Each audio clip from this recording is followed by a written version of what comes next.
meus amigos. Olá, minhas amigas. Um bom dia a você. Nós estamos hoje chegando ao momento onde você e eu podemos prestar muita atenção e analisar que as coisas que Deus falou pelos profetas maiores e menores, as coisas que realmente foram estabelecidas por Deus para seu propósito maior, estão vindo a seu cumprimento. E eu quero então chamar a tua atenção nesse sentido. Rumores de guerras, como Daniel falou, o profeta Daniel falou que a humanidade correria para um lado, do outro, do mundo, buscando informações a respeito das profecias e dos acontecimentos presentes e vindouros que vão culminar, vão acontecer sobre a face dessa terra. E as profecias e seus cumprimentos. Isso está acontecendo. As televisões estão aí mostrando, as redes sociais estão falando, youtubers, podcasts, blogueiros, pregadores, jornalistas, estão aí a todo vapor realmente correndo para cima e para baixo, buscando informação para saber o que vai acontecer. E recentemente o mundo ficou espavorido porque todo mundo via aquela China pacífica, aquela China comunista, capitalista, quietinha lá no seu canto, aparentemente, e na verdade, da noite para o dia, esta China, entre aspas, pacífica, sossegada no seu canto, no seu mundo, no seu universo asiático, ela sai realmente ameaçando nada mais, nada menos do que a nação de Israel, como as demais nações do bloco da resistência, do bloco antissemita, ameaçando Israel, se Israel viesse a intervir, a China ajudar na faixa de Gaza com ajuda humanitária. E fez ameaça assim realmente jamais vista, como se fosse assim uma ameaça que Israel viesse a tremer na base, viesse a ficar espavorido, viesse a ficar realmente de joelhos, e já os embaixadores de Israel na China, e aí então o desespero bateria, Israel ia ficar realmente com dores de parto, dor de barriga, porque a China ameaçou Israel de pulverizar Israel se Israel intervisse, viesse a impedir que os aviões da China voassem sobre os céus de Israel. Então você percebe que as configurações, toda a plataforma das profecias do Velho Testamento está vindo ao seu cumprimento. E vindo realmente de uma forma assim muito mais profunda, muito mais rápida do que alguém possa imaginar. Está vindo e vai acontecer. Agora, todo mundo está preocupado com o dia, mês, o ano que isso vai acontecer. A Bíblia não fala sobre esse assunto. A Bíblia não narra datas. A Bíblia não tem uma cronologia humana para os fatos acontecerem. A Bíblia tem um tempo de Deus, tem um relógio de Deus. Israel, sim, para o seu entendimento, é o relógio profético de Deus para as nações. Então você vê hoje o que está acontecendo com Israel, todas as nações do mundo, na sua maioria, estão ali atacando Israel. De forma direta, indireta, estão atacando Israel. Israel na sua defensiva. Israel no seu canto, no seu espaço, vivendo sua vida, buscando seus direitos, mas Israel está sendo retaliado. Israel está sendo perseguido, está sendo assim já colocado na parede, dizendo assim, você tem que tomar decisão no que você está fazendo em relação à faixa de Gaza. Aos ditos falsos palestinos, que na verdade seria os antigos filisteus, filisteus, cananeus, jebuseus, zemareus, zemaveus, amaveus, essa turma toda de nações foi dizimada por Israel lá atrás, na entrada para a terra prometida. Isso é importante vocês saberem. História. Lê a Bíblia. Bíblia é um livro que tem todos os conhecimentos geográficos, arqueológicos, históricos, espirituais, proféticos, verdades absolutas estão na Bíblia. Tem que ir na Bíblia. Pega a Bíblia, pega o dicionário, pega um livro de lexicografia, de hermenêutica, exegese. Aí vai fazer então as suas análises dentro da Bíblia. Você vai encontrar resposta para isso aí. Pois bem, então está esse mundo bagunçado, tumultuado, tudo porque realmente Israel está realmente se defendendo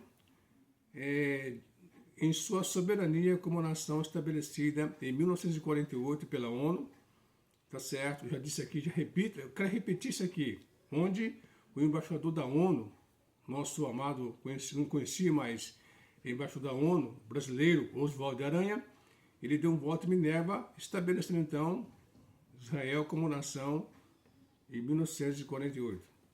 Então, dali para cá, Israel passou a ser uma nação estabelecida pela ONU. Não é uma forçação de barra que eles querem fazer para fazer a faixa de Gaza ser realmente uma nação dentro do território de Israel. Você sabia muito bem que você tem que entender, ler a Bíblia e conhecer a Bíblia com humildade e simplicidade. Você perceber que a Bíblia fala sobre a metragem do tamanho territorial de Israel. Mesmo sendo essa distância, não é tão grande o Estado de Israel, mas é um Estado grande. A Bíblia fala que Deus falou que o tamanho de Israel, o território dele, foi, e se Israel obedecesse, seria esse tamanho real hoje. Israel teria um espaço real. Mas em sua desobediência a seu Criador Deus Todo-Poderoso, seu fundador, então Israel perdeu o território devido às muitas diásporas, perseguições, expoliações e assim por diante. Então ele perdeu o direito de terra e aí os invasores entraram, então demarcaram, entraram. Você tem lá na terra de Israel, você tem a Jordânia, você tem a Cisjordânia, você tem aqui agora a faixa de Gaza, entendeu? Você tem a Síria pegando as colinas de Golã, tentando dominar. Mas segundo a Bíblia, Deus falou que o limite de Israel seria da limítrofe do Egito, tá certo? Passado do Mar Vermelho, depois do Mar Vermelho, limite Egito, limite o Líbano lá em cima, depois mais por oriente, limite com o rio Eufrates, até o rio Eufrates, e o Mediterrâneo. Então seria, Israel está vivendo no seu espaço de 50% do que deveria viver no seu 100%. Isso que eu chamo a tua atenção. Devido à desobediência de Israel perante seu Criador e permitiu então ele perder a sua autoridade como nação, seu domínio como nação. Como as profecias estão voltando para Israel para acontecer, alguns acontecimentos, como eu já citei aqui, a respeito da grande tribulação, arrebatamento da igreja, a guerra de Gog, que vai ter a batalha de Gog, vai ter agora logo logo, a China já deu sinal que está aliado a esse bolsão que está dentro das profecias de Ezequiel 38, 39. Então, Israel está realmente caminhando para esses momentos, para depois receber seu Messias. E como fala também lá em Romanos, capítulo 11, 26, então de Sião virá o libertador, tá certo? Então de Sião virá o libertador é o Messias. Então as impiedades de Israel serão curadas. Seria então, quando o Messias vier descer a terra, para reinar na terra, em Jerusalém, no Monte das Oliveiras, ali em Israel, por 1000 anos. Então, o que Israel está passando hoje, esse sufrágio, essas perseguições, humilhações, desprezo, essas opressões, ameaças, de propósito de pulverização, de destruição, de eliminação total de Israel do mapa da terra, varrer Israel do mapa da terra, quando o Messias descer na terra para reinar, no final da grande tribulação, prendendo a Satanás com seus demônios, prendendo o anticristo, prendendo o falso profeta, esses dois falsos profetas anticristos serão lançados no lago de fogo, e então Israel vai ter então a supremacia mundial junto com o Messias. Então o mundo totalmente vai ser regido pelo Messias de Israel e Israel conjuntamente, e as demais nações do mundo que sobrarem após a grande tribulação, então realmente vai estar sobre as rédeas de domínio do Messias e da nação de Israel. Isso é Bíblia, isso está na Bíblia. De Gênesis a Apocalipse, você tem que ler Bíblia para você ter compreensão dos fatos. Acompanhar jornalismo, acompanhar histórias, acompanhar mídia, acompanhar falácias, acompanhar realmente historietas, não vai ter conhecimento algum. Mas a Bíblia fala assim. Pois bem, eu quero passar para você a respeito do anticristo, que na verdade o anticristo é uma coisa realmente que fala que é besta, né? Quando você um dia você tiver uma paciência de você conhecer a história de Judas Iscariotes, Judas Iscariotes realmente foi o discípulo que Jesus escolheu entre os 12, tá certo? Mas na lista dos escolhidos de 12 apóstolos, ele é o último a ser escolhido. Judas Iscariotes, na terra de Iscários, né? Na cidade de Iscário, e realmente esse jovem, esse homem, ele foi escolhido pelo Senhor Jesus. Pouco se sabe sobre a vida dele, mas ele estava junto ali e com o Senhor Jesus, e realmente, em poucos que falam realmente sobre ele na Bíblia, fala que ele era o tesoureiro do grupo do Senhor Jesus. Ele ficava com uma bolsa de dinheiro para poder pagar as despesas do ministério do Senhor Jesus, onde ele passasse em cidade. Então, ele se teria bolsa para poder pagar comida, pagar hospedagem e tal, e assim por diante. Então, porque havia muita financiamento através das mulheres que acompanhavam o Senhor Jesus e homens que financiavam aquelas campanhas, e então ele era responsável por isso. E a Bíblia demonstra alguns pontos que você vai ver lá. Ele era o responsável pela bolsa. Mas em alguns momentos demonstra que ele tinha uma atitude gananciosa, materialista, quando uma mulher, o Senhor Jesus estava na casa de Simão Leproso, e lá ele estava lá, então essa mulher jogou um vaso de alabastro, uma essência muito caríssima, e jogou sobre o Senhor Jesus e ungiu ele. E toda a casa ficou cheia daquele aroma gostoso, saudável. E esse Judas Iscariotes, ele realmente bateu de frente, reclamou-se: poxa, que besteira, que desperdício pegar essa essência e jogar em cima do corpo do Senhor Jesus. Bem poderia ter vendido esta essência com muito dinheiro, né? Se fosse hoje uma essência muito valiosa, e então daria aos pobres, entre aspas, daria aos pobres. Como ele era dono da bolsa, se fosse vender aquilo ali, então ele pegaria o dinheiro para ele. Enfim, era um ganancioso, um avarento, um devotado ao dinheiro. Então, essas características demonstram realmente quem era Judas Iscariotes. E quando chega um momento que o Sinédrio queria pegar Jesus em algum momento, prendê-lo, mas não tinha como, porque o povo estava junto com ele, e o povo tinha ele como grande profeta, e o povo amava o Senhor Jesus pelos seus feitos. Então ficou eles embaraçados em uma situação difícil em como prender ele publicamente. E até que o momento chega que Satanás, conhecedor, vendo que dos 12 havia um que realmente encaixava bem dentro dos propósitos de Satanás, e para apoiar a intenção do Sinédrio, para poder pegar o Senhor Jesus e matá-lo porque as profecias já tinham o time certo para ele morrer. O tempo de Deus já estava certo. Estava certo, entendeu? 3 anos de ministério, a sua morte na cruz, o sepultamento, ressurreição. Isaías 53 relata claramente todo o processo do Velho Testamento até ali a cruz. Tudo estava pronto, as profecias. Só que, na verdade, cada pessoa é dono dos seus atos, tá certo? Deus ama o pecador. Deus não ama o pecado do pecador. A Bíblia fala que a boa, agradável e perfeita vontade de Deus é que todos os homens venham ser salvos e cheguem ao pleno conhecimento da verdade. Isso que a Bíblia fala. Está lá em 1 Timóteo 2, 3 a 5.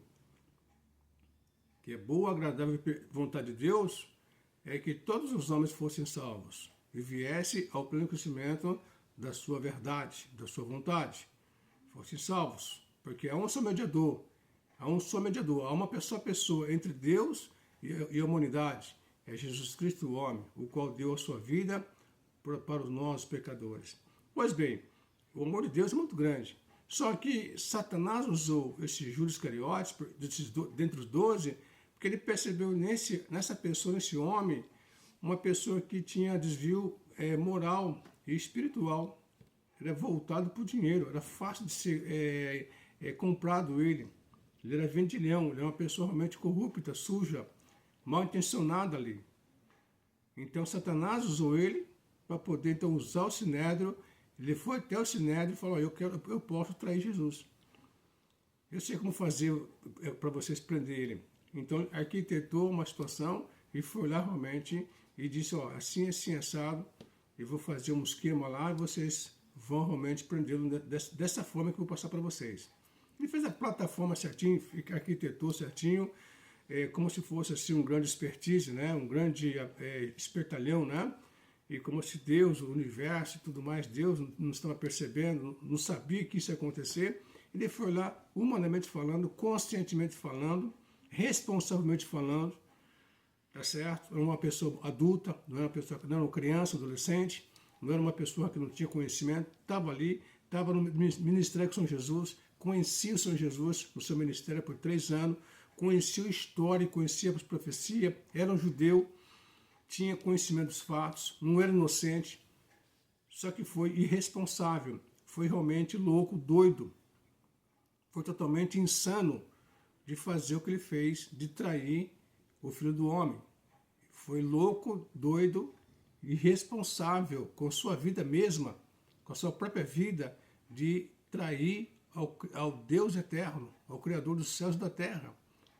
Então ele fez toda aquela proposta, e o Senhor Jesus já vinha falando: um dentre vós é o traidor, um dentre vós é o diabo, um dentre vós vai me trair. Só que os discípulos não sabiam quem seria. E no dia, momento certo, então, a Bíblia fala que esse Judas, depois da nascer do Senhor, ali ficou claro ali. E os discípulos não perceberam, porque a Bíblia fala que eles não haviam se convertido ainda.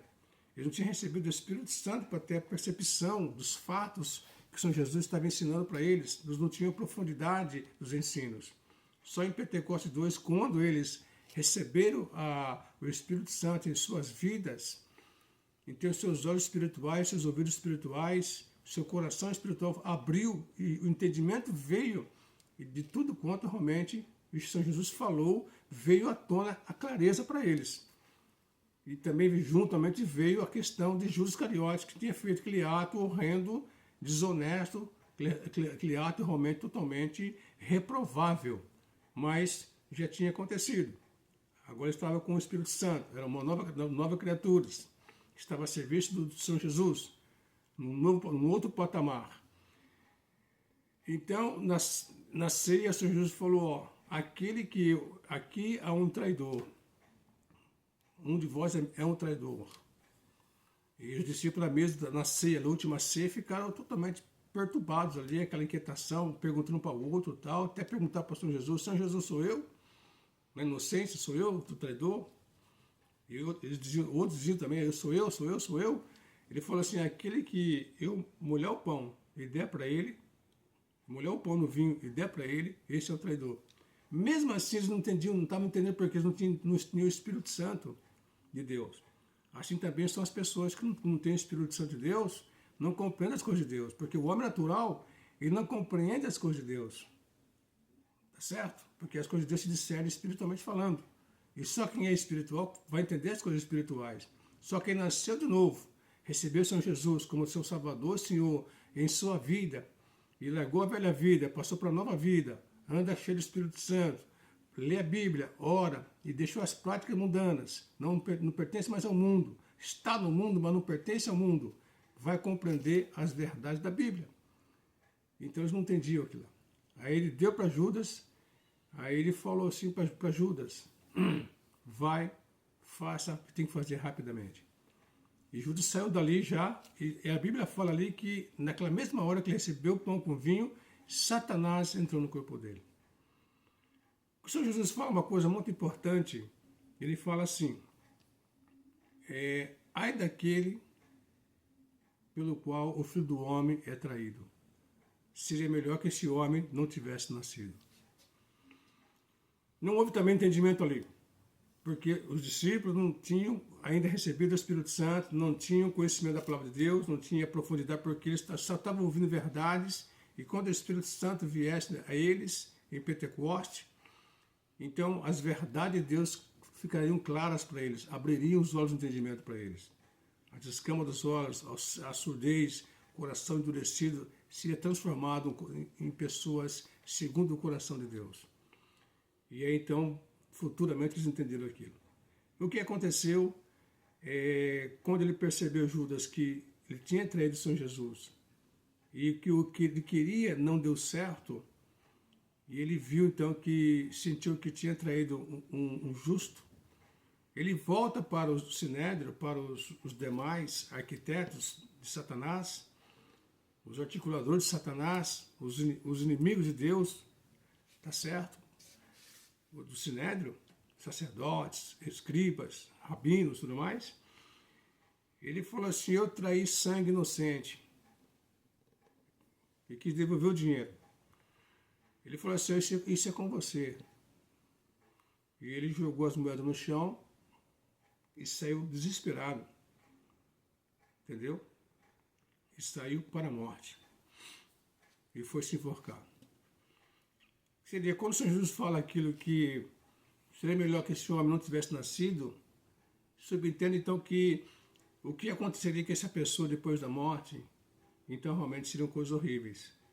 O que a Bíblia fala aqui em Apocalipse 17, eu quero mostrar para você uma coisa muito importante para mostrar que essa pessoa aqui é Judas Iscariotes, que virá na pessoa da besta. E você vai entender isso um dia. Se você não abraçar o Senhor Jesus, você vai entender realmente isso aí. Quando você olhar para Roma, olhar para as manifestações de Satanás, nos movimentos espiritualistas do mundo, você vai entender isso aí muito bem que eu estou falando para você aqui agora. Porque naquele dia eu não estarei na terra para você dizer, ele está com a razão. Porque eu já terei sido arrebatado, ido para os céus. Mas aqui você vai ter entendimento. Então a Bíblia fala assim, Apocalipse 17, versículo 7 fala assim, o anjo falando para João, o evangelista, né? E o anjo me disse, por que te admiras? Eu te direi o mistério da mulher e da besta que é atrás, ao qual tem 7 cabeças e 10 chifres, nações poderosas. Ele fala assim, a besta que viste foi. Interessante. Ela foi, né?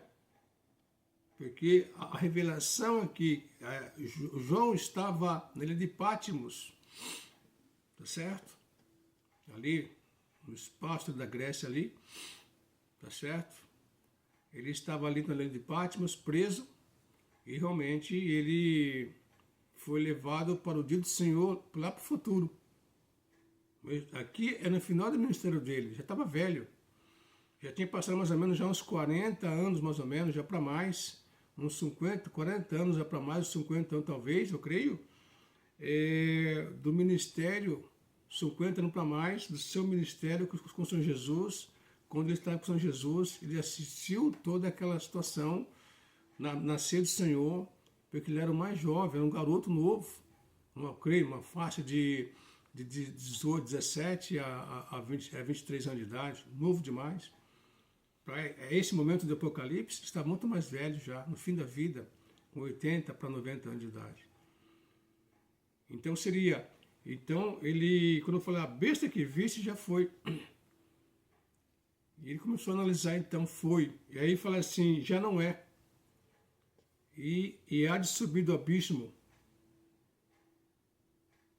Do abismo tem demônios que estão presos, que no tempo antes da Terra existir, antes do universo existir, já havia realmente poderes. Deus, o Pai, os anjos de luz era aquela vida total. E fala que nesse tempo houve uma rebelião do principal anjo de Deus, um querubim chamado Lúcifer. E ele realmente se rebelou contra Deus e arrastou com ele a terça parte com ele. E outra parte foi presa no abismo. Mas aqui fala de uma pessoa, a besta que viste foi, já não é, e há de subir do abismo. Então, quando o Senhor Jesus fala que seria melhor que esse homem não tivesse nascido, então seria o que ele passaria depois da morte, os horrores, o sofrimento, seria melhor que ele não tivesse nascido. Então, esta pessoa que vai subir do abismo, nada mais é do que Judas Iscariotes. Interessante isso aí. Porque ele virá com um poder realmente muito forte, de ódio, porque está lá junto com demônios. E junto com demônios. Humano junto com demônios. Da pior estirpe, da pior poder de maldade do universo. Ele está no meio lá deles lá. Tá certo? E quando ele sairá realmente com todo o ódio possível. De quem? De Deus. E quando você vê em outro lugar que ele fala que, versículo também 11, ele fala assim que a besta que era a pessoa humana, já não é, e fala aqui, ela também o oitavo, e é um dos 7, e vai à perdição. E a Bíblia fala então que em Apocalipse 19, ele fala aqui 19, 20, ele fala assim que e vi a besta, versículo do abismo, né? E vi a besta e os reis da terra e seus exércitos reunidos para fazerem guerra àquele que estava sentado sobre o cavalo, o Messias e seu exército. Anjos, né? E a besta, esse anticristo que foi, já não é, e virá e vai para o abismo, foi presa. Fala que a besta foi presa, que é o anticristo, e com ela o falso profeta, que diante dela fizeram sinais, com quem enganou os que receberam o sinal da besta e adoraram a sua imagem. E aqui fala então, esses dois, a besta que foi, já não é, e vai para a perdição, esses dois, a besta e o falso profeta, o anticristo e o falso profeta, esses dois foram lançados vivos no lago de fogo que arde com enxofre. E fala assim, então, e os demais, esse grande exército no Armagedon, né, que haverá, foram mortos com a espada que saía da boca daquele que estava sentado sobre o cavalo, da boca do Messias, Senhor Jesus Cristo. Aleluia, glórias a Deus. E todas as aves se fartaram de sua carne. Então aqui está realmente quem vai ser a besta, o anticristo que virá, e na pessoa de quem virá. De Judas Iscariotes, que esteve com o Senhor Jesus, como apóstolo, escolhido entre os 12. Para seu entendimento, mas eu quero que você possa compreender que Deus está no comando da sua vida, e que você possa compreender que nada está oculto perante os olhos de Deus. Passado, presente e futuro, a humanidade, toda a história, tudo composto foi estabelecido por Deus, porque a terra foi criada para os homens. Só que os homens estão destruindo esta terra que Deus criou para os homens. Então Deus, na sua soberania e poder, Ele vai destruir essas pessoas. para poder então fazer um reino de paz com o seu Filho Jesus, o Messias de Israel, por 1000 anos. Um reino de paz, segurança, e onde as nações terão que se alinhar a esse Messias. E as nações que não se alinharem à proposta desse rei Messias vai ser destruída. Vai ter peste e vai ter destruição, porque não vai ser permitido nada mais de guerras, de mortes, de perversidade naquele reino. Que Deus te abençoe, que Deus te guarde. Até a próxima live.